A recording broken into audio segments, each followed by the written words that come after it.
Hi, my name is Patrick. This specific video is basically to help you with regards to CAT preparation or MBA entrance preparation. Now, there are different Japanese techniques which has come in to help in terms of improving productivity. If you look at in manufacturing, there are various techniques that have come that helps in improving productivity. We look at the same techniques that could maybe help you with regards to preparation for CAT. A few techniques which are very common, that helps people. We look at how that can be applied with regards to CAT. We look at the problems that students face and how it can be improved. So we basically are preparing students for the MBA entrance exam. We're expert in that. This video is specifically for students who are preparing for the CAT, and the methods mentioned out here can be used by anyone. So we are looking at application of those methods for the entrance preparation. Now, what are the problems faced by students who are preparing for MBA? One problem is lack of motivation.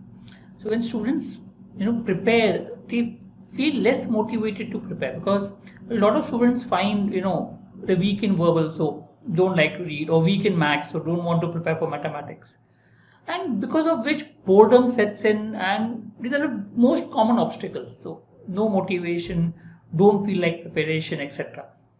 Also, because of that, you don't feel like sticking to your schedule. So you make a schedule, you plan everything, but you see that your schedule is not going as per your plan. You don't give enough time to preparation, and there's always that temptation to give up. Okay, you feel less energy, distracted by a lot of other things coming up. You prefer something else over your preparation for CAT, and over a period of time, there's a high chance that you may give up with regards to preparation. As a matter of fact, a lot of students start preparing for CAT, give up in between. Okay, technically, anyone who prepares for CAT till the examination time has a good chance of getting into a good college. So what is the solution? We know that staying motivated is tough. Important thing is to find a purpose. Why are you preparing? That helps you to keep motivated.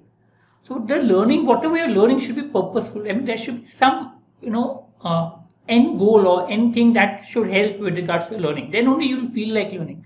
Else learning without a purpose becomes a little difficult. Then that's where this concept comes. Ikigai, a very famous book. The book was very famous some time back. It's still well known. A lot of people read this book. The basic idea of this is for long and happy life. Normally we see that people from Japan normally have a longer life. They're more happy. They seem to be more happy as compared to others.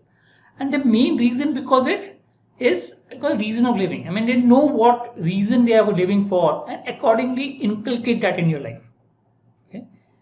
How? It was basically a psychologist made by Japanese psychologists. It's basically an old concept in Japan, but yeah, it was made known by the book that came across.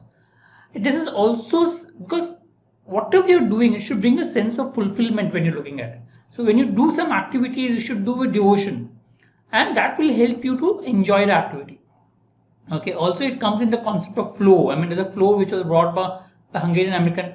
When you're in your flow, like top athletes, when you're in your flow, you do the best performance.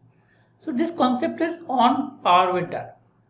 So if you apply the Ikigai framework, go to the framework and apply it, you will realize that learning plays a fundamental part in your motivation, momentum, and focus. The moment you apply that in your learning, it will help you to focus better and learn better. That's the basic idea. So how to apply? As we said, the focus of Ikigai is to ensure that your learning is purposeful. You need to have some purpose. So that means the first step for you to do is discover your purpose in life, or discover why are you preparing for the MBA entrance exam. It could be because you want to, you want promotion, you want to do better things. It could be because you are fascinated with marketing or finance and you want to learn more about it. It could be as silly as maybe you want to improve your personality. That was one of my reasons for doing an MBA. So it could be anything that you want to do, but have that purpose in life. And what do you feel and why do you want to do an MBA? To have that purpose in life. Okay, and that should be the reason that you wake up each morning. Each morning when you get up, you should be motivated saying that yes, this is what I want to achieve, and that's the reason I want to do it. So how? Write down your goals and display it in a prominent place. Put down your goal. What do you want to do? Why do you want to do? Put down it and put it in prominent place. So when you get up in the morning or in a day, at least go to it 2 or 3 times. You should know what your goals are. Okay. And make a plan every morning. So once you have your goal, you have your purpose in life. Based on that purpose, make a plan Right? How will you go about achieving your goal? I mean, you want your goal, so make a plan to achieve your goal, and that will hopefully bring about purpose in your learning for preparation for MBA. Without that purpose or without that goal, it becomes a little difficult to keep yourself motivated. To ensure that you have a purpose, display it prominently, go to it daily, maybe 3 times, 4 times, whatever it is, and make a plan accordingly. That should help you, right? We'll come up with other techniques of Japanese which will help you with regards to preparation of CAT, right? This was the first technique that we mentioned. So go through it. I'm sure by applying that will help you with regards to your preparation. Thank you.